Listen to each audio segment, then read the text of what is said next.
So karon mag-pray usab ta. In the name of the Father, the Son, the Holy Spirit. Amen. So kinsa man ang absent? Very good, wala absent.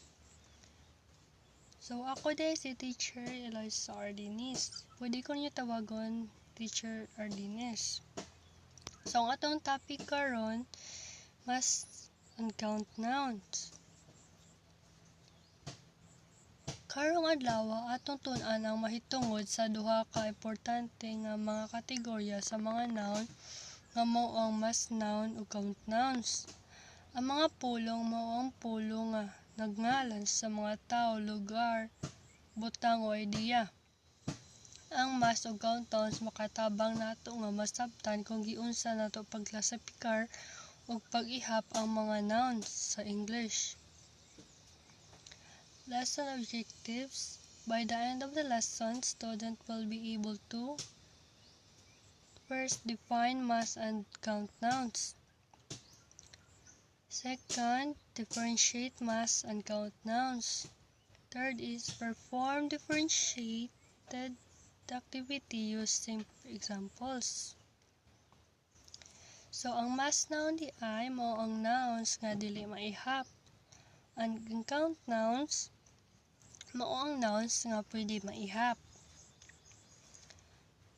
Let's classify the materials as to those you can count and you can't count.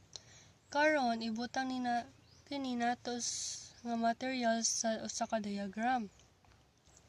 So example sa mass noun mo ang upat, agal ug asin. So ang count noun di ay example ani is itlog, plato ug saging aliya. Next is nate activity. So isulat ang M kung ang tubag kay misa ug CIF kay count noun. So number 1 kasi makatubag ani tubig, maihap siya or dili? Yes, atong answer na is mesa kay di siya maihap. So ang asin, very good, mesa gihapon. So ang lana, very good, mesa. Number 4, kamatis. Yes, CIF kay maihap siya. So ang mangga, very good, count noun.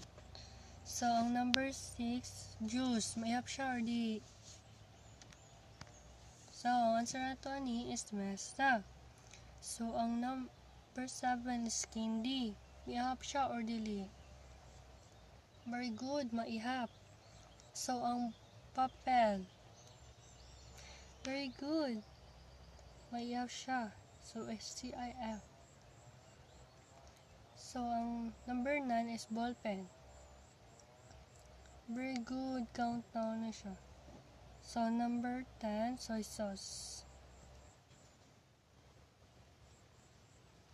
Very good, it's mesa. Kaya di siya maihap.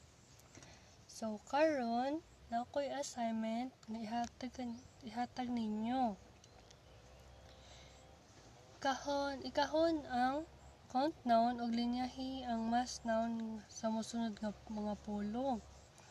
So ang una is tubig, botelya.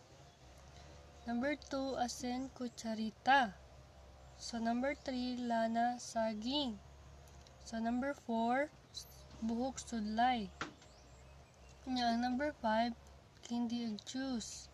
So isuwat ninyo sa inyong notebook o ato ning i-check ugma. So maora to.